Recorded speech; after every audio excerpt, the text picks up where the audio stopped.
Shedeur Sanders officially departed Browns headquarters following heated confrontation with head coach Kevin Stefanski.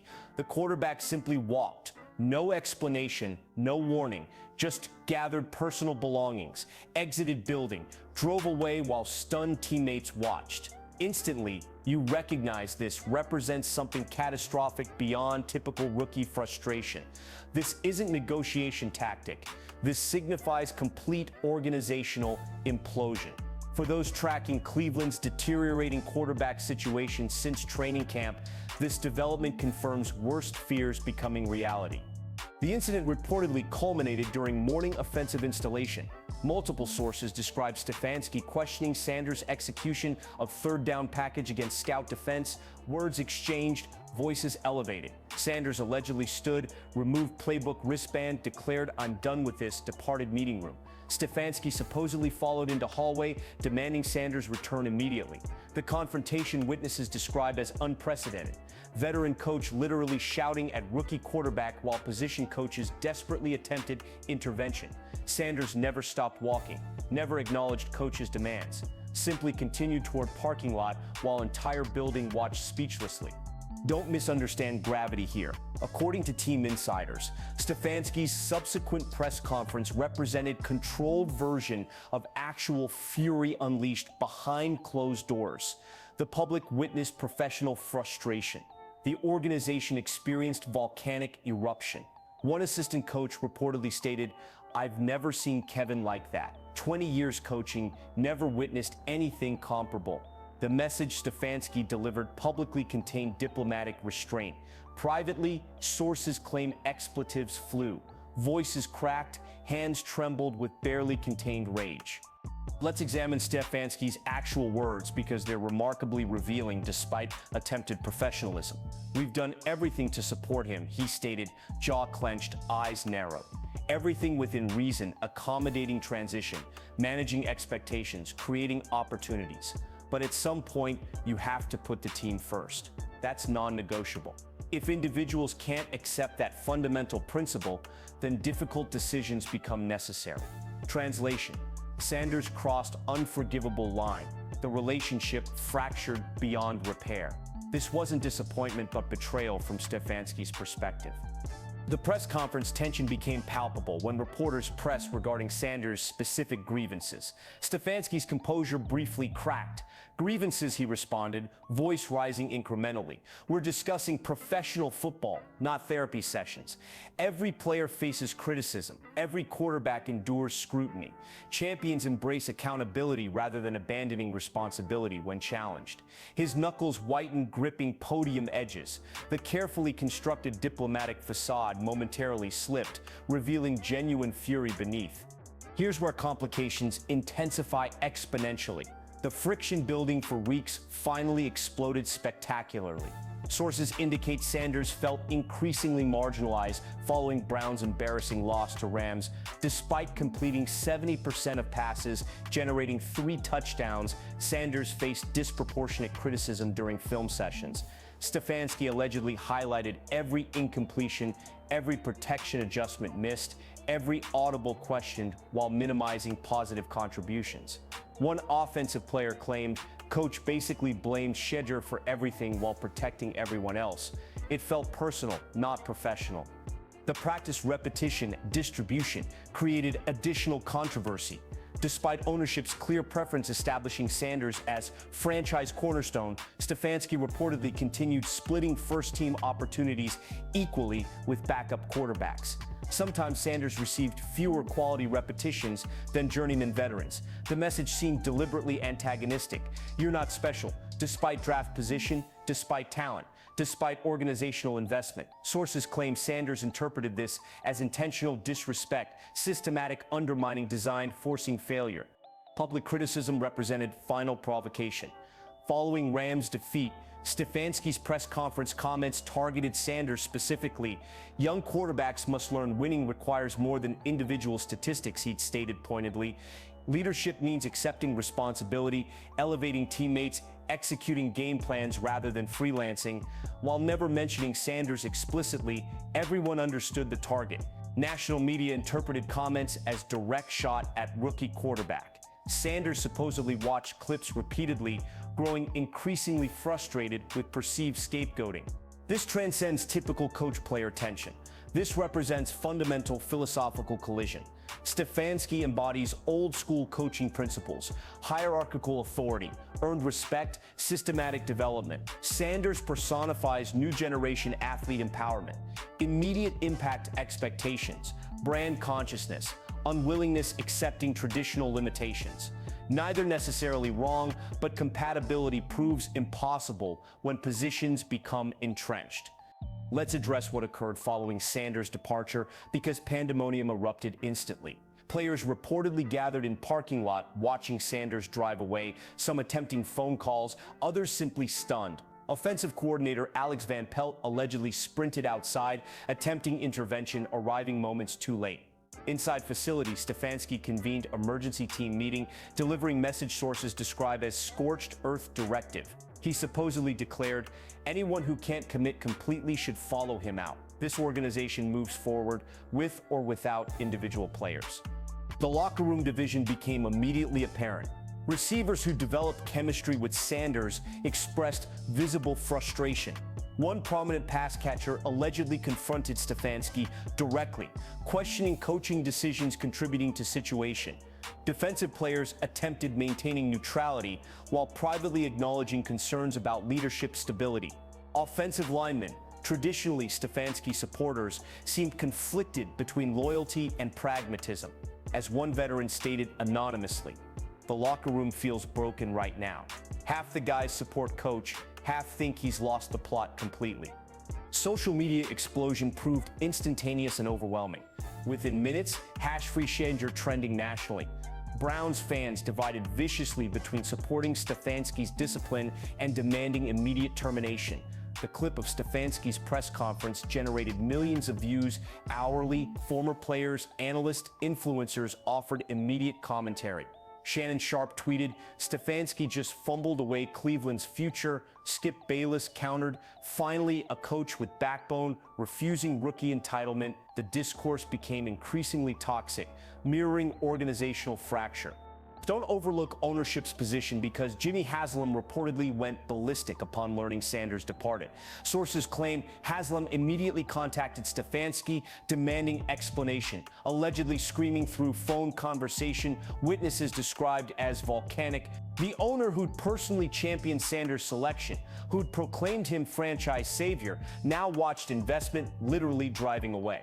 Haslam supposedly demanded Stefanski fix situation immediately or face consequences. The power dynamic shifted dramatically. Coach's authority challenged not by player but owner's fury. General manager Andrew Berry finds himself navigating impossible scenario. He'd advocated for Sanders' selection despite scouting department reservations. He'd supported Stefanski's culture-building efforts. Now both positions proved untenable simultaneously. Sources indicate Berry spent afternoon frantically attempting damage control, calling Sanders representatives, meeting with Stefanski, updating ownership, managing media inquiries. One front office member stated Berry looked like he aged 5 years in 5 hours. This wasn't contingency anyone planned for. Here's what makes situation truly explosive. Contractual implications. Sanders remains under rookie contract, cannot simply quit without consequences. If he refuses returning, Browns could pursue various remedies, including fines, suspensions, potentially voiding guarantees. However, such hardball tactics risk permanent relationship destruction, negative publicity, long-term ramifications. Conversely, if Browns capitulate entirely, Stefanski's authority evaporates permanently. Every player recognizes coach back down when challenged. The precedent becomes catastrophic for organizational discipline. The timing couldn't prove worse. Browns face division rival Pittsburgh Sunday. Game preparation requires absolute focus, complete unity, organizational alignment. Instead, chaos reigns supreme. Defensive coordinator Jim Schwartz reportedly told staff, prepare like normal while everything burns around us. Special teams coordinator Bubba Ventrone allegedly joked, darkly, at least punt team remains drama-free. The gallows humor masks genuine concern about competitive readiness amid unprecedented dysfunction. League executives observe situation with combination of fascination and horror. One NFC general manager stated confidentially, "This is exactly why quarterback evaluation extends beyond physical tools. You're drafting personalities, not just players." Another AFC executive added, "Cleveland's making every mistake possible. It's almost impressive how badly they've mismanaged this." The Browns becoming cautionary tale discussed throughout league circles.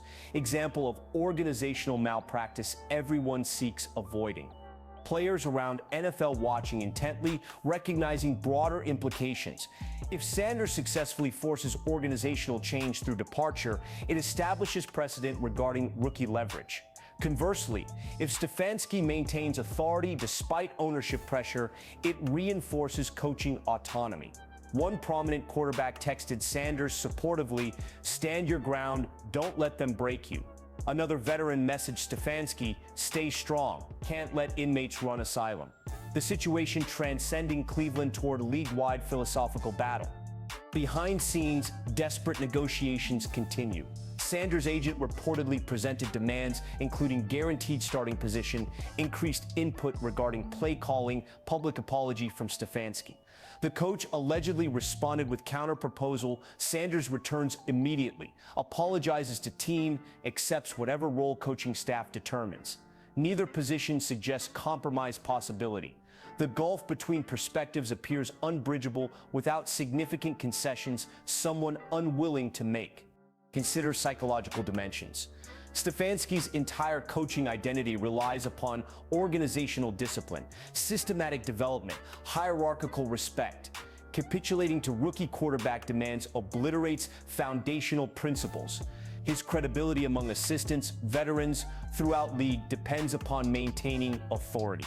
Yet ownership pressure intensifies hourly. Haslam wants Sanders playing Sunday, regardless of circumstances. The coach faces impossible choice: preserve principles or preserve employment. Sanders equally entrenched psychologically. The fifth-round selection who'd proven doubters wrong, who'd earned starting opportunity through exceptional performance, refuses accepting perceived disrespect. Every criticism feels personal given pre-draft skepticism. Every limited practice repetition reinforces institutional bias narrative.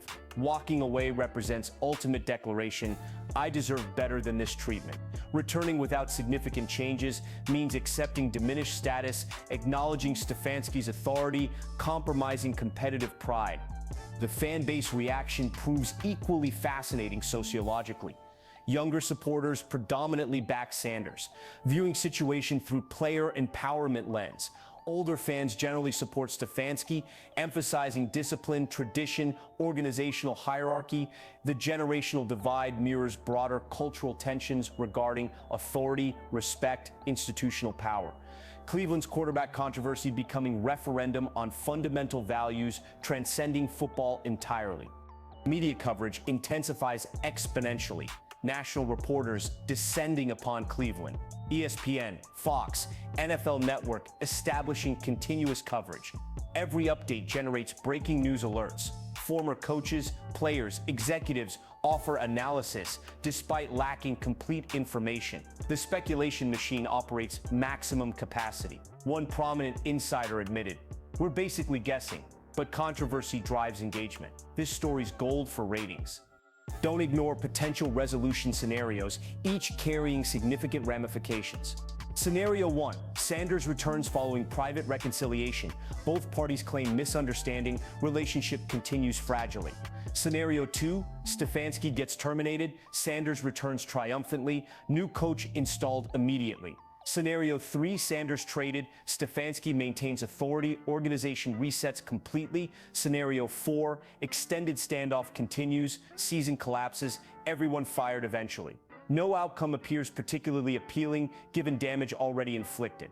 The competitive implications prove devastating regardless. Even if Sanders returns tomorrow, trust evaporated, chemistry shattered, focus fractured. Opposing defenses smell blood, recognize organizational vulnerability. Pittsburgh's defensive coordinator allegedly told players they're imploding, "We just need staying patient. Let dysfunction destroy them."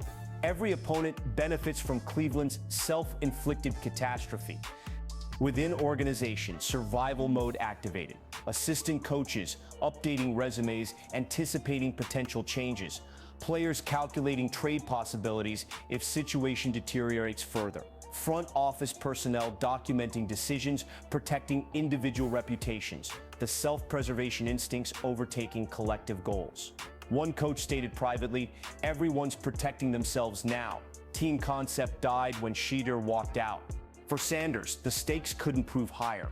If strategy succeeds, he's established unprecedented rookie leverage, forced organizational change, demonstrated supreme confidence. If it backfires, he's labeled problematic, immature, uncoachable.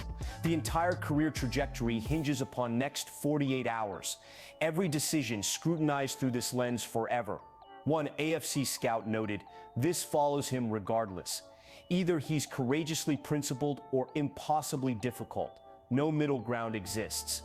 Stefanski similarly faces career-defining moment. Backing down destroys credibility permanently. Standing firm risks termination. If ownership sides with Sanders, the coach who built reputation on culture, discipline, systematic development, watches everything crumbling spectacularly. Sources indicate Stefanski told confidants, "I'd rather get fired with integrity than survive through capitulation." The statement reveals mindset. This represents philosophical last stand, regardless of consequences. The broader organizational dysfunction extends beyond immediate personalities. Cleveland's pattern of quarterback mismanagement continues despite different names, coaches, systems. Something fundamental appears broken within organizational DNA. The inability maintaining stability, developing talent, creating sustainable success transcends individual decisions. Until addressing root causes, similar disasters remain inevitable, regardless of personnel. As Thursday evening approaches, resolution remains elusive. Sanders hasn't returned communications. Stefanski refuses modifying position. Ownership grows increasingly desperate. Players prepare uncertainly for Pittsburgh. Media speculation intensifies. Fans debate endlessly. The situation spiraling beyond anyone's control toward inevitable catastrophic conclusion. One league insider perfectly summarized current dynamics. If Shedeur Sanders doesn't return soon, this isn't just quarterback controversy anymore. This could define the Browns' entire season. Hell, it might define the franchise for years. When your fifth-round rookie quarterback literally walks out and your head coach publicly explodes, you're not recovering quickly from that. Someone's getting fired. Maybe everyone's getting fired. This is organizational Armageddon unfolding in real time. The immediate future remains uncertain. Will Sanders return before Sunday? Can Stefanski maintain authority? Does ownership intervention become inevitable? These questions lacking answers currently. What's certain? Cleveland Browns achieved new dysfunction levels previously considered impossible. The quarterback controversy evolved into existential organizational crisis. The season hasn't reached October, yet everything already appears lost. Professional football demands organizational alignment, clear authority, unified purpose. Cleveland demonstrates opposite power struggles, philosophical divisions, individual agendas superseding collective goals. The most talented roster becomes irrelevant amid such dysfunction. Championships require more than ability. Success demands cohesion, trust, shared commitment. The Browns currently embody none of these characteristics. Tomorrow brings renewed negotiations, desperate attempts, salvaging season. But damage inflicted proves permanent regardless. Trust broken, relationships severed, credibility destroyed. The Browns beginning another rebuild before current one concluded. This represents Cleveland's true tragedy, endless cycle of dysfunction preventing sustainable success.